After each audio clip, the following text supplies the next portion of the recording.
Madam, Shiv Sena आणि भाजपमध्ये आपण बघतोय वारंवार एकमेकांची डोकी फोडली जाते, जसं बदलापूरमध्ये आहे आणि डोंबिवलीमध्ये देखील असाच प्रकार झालेला आहे. हे अत्यंत दुर्दैवी प्रकार आहेत हे. मी आता हेमंत चतुर यांची भेट घेतली आणि ते अगदी पूर्णपणे ते आणि त्यांचे बंधू जखमी झालेले आहेत आणि एकतर्फीच ही मारहाण झालेली दिसते आहे असं. कारण त्या बाजूनी कोणी जखमी व्हावं असं माझं म्हणणं नाही, पण त्या बाजूनी कोणीच जखमी नाही आहे. अशा वेळेला क्रॉस कंप्लेंट कशी काय पोलिसांनी घेतली हा एक प्रश्न वाटतो मनामध्ये.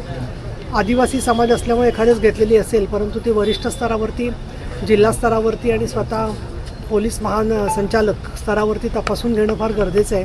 आणि दुसरं म्हणजे सगळीकडे शांतता नांदावी, न्याय मिळावा ही आपली भूमिका आहे. अशा वेळेला अशा प्रकारे एकदम कायदा हातात घेऊन असा जो हल्ला केला गेला त्याच्यामध्ये त्यांच्या तब्येतीवरती परिणाम झालेला आहे, खूप गंभीर आहेत. आणि डॉक्टर निमसाखरे यांची मी आभारी आहे की त्यांनी त्यांना चांगल्या प्रकारची हे केलेली आहे, मदत केलेली आहे. परंतु आता स्टेटमेंट जेव्हा होईल त्या स्टेटमेंटवरून आरोपींपर्यंत पोचणं सोपं होईल. परत एक आपण लक्षात घेऊया की CCTV फुटेज पण आहे आणि ते ठाणे पोलिसांच्याकडे आणि यांच्याकडे उपलब्ध आहे. नाही तर बऱ्याच वेळेला असं होतं की CCTVच नेमका उपलब्ध नसतो. त्यामुळे खरा न्याय मिळण्याच्या दृष्टिकोनातून लवकरात लवकर या केसमध्ये मार्ग निघावा अशी आमची अपेक्षा आहे. माननीय एकनाथजी शिंदे, माननीय श्रीकांतजी शिंदे यांचं या परिसरावरती लक्ष आहे.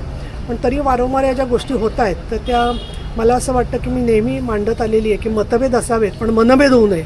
इथे तर शरीरभेद होऊन शरीराला इंजुरी होईपर्यंत सगळं वातावरण तापलं गेलेलं आहे. तर कुठेतरी मतभेदांमधून मध्यम मार्ग निघून महाराष्ट्रामध्ये विकासाच्या नावाने आपल्याला काम करता यावं एवढीच आमची अपेक्षा आहे. पोलीस प्रशासनानं सांगितलेलं आहे की उरलेल्या आरोपींना तुम्ही ताबडतोब अटक करा आणि साक्षी पुरावा बघून जर का त्यांच्या कोणाला काही जखमाच नाही आहेत, काही मारहाणच झालेली नाही आहे, तर अशा वेळेला एकतर्फी हल्ला करणाऱ्या लोकांना जो काही कायदा लावायला पाहिजे तो लावला गेला पाहिजे असं वाटतंय मला. असंही कानावर आलं माझ्या, कोणी सांगितलं मी सांगू शकत नाही, पण यांच्यावरती दबाव आणण्याचा प्रयत्न होतो की तुम्ही कॉम्प्रोमाइज करा. आधी मारायचं कार्यकर्त्यांना आणि मग परत कॉम्प्रोमाइज करायला सांगायचं म्हणजे उद्यानंतर कोणावरती यांच्यावरती शिवसैनिकांवरती गोळीबार करून नंतर कॉम्प्रोमाइज करायला सांगणार का? म्हणजे जीवे मारण्याचाच हेतू आहे असं दिसतंय सगळं जे आहे ते. पोलीस प्रशासनाशी काय चर्चा झाली आहे हे मी सांगणं योग्य नाही आहे, कारण मला असा हस्तक्षेप करायला आवडत नाही. परंतु कायद्याने आणि नियमाने कुठली गोष्ट झाली पाहिजे आणि कुठल्याही याचं इन्व्हेस्टिगेशन पूर्ण झाल्यानंतर त्याच्यात काय ते निर्णय अंतिम होऊन मग चार्जशीट दाखल होत असतं ही मला प्रक्रिया चांगली माहिती आहे. आणि त्याच्यामुळे आम्ही त्यांना हेच सांगितलं की तुम्ही योग्य त्या मार्गाने तपासणी करा आणि जे निरपराध असतील, ज्यांनी काही स्वतः कुठले कायदा हातातच घेतलेलं नाही आहे, त्यांची नावांच्या संदर्भात तुम्ही पुनर्तपासणी करा आणि ती नावं काढून टाका, हेच गृहीत आहे त्यामध्ये.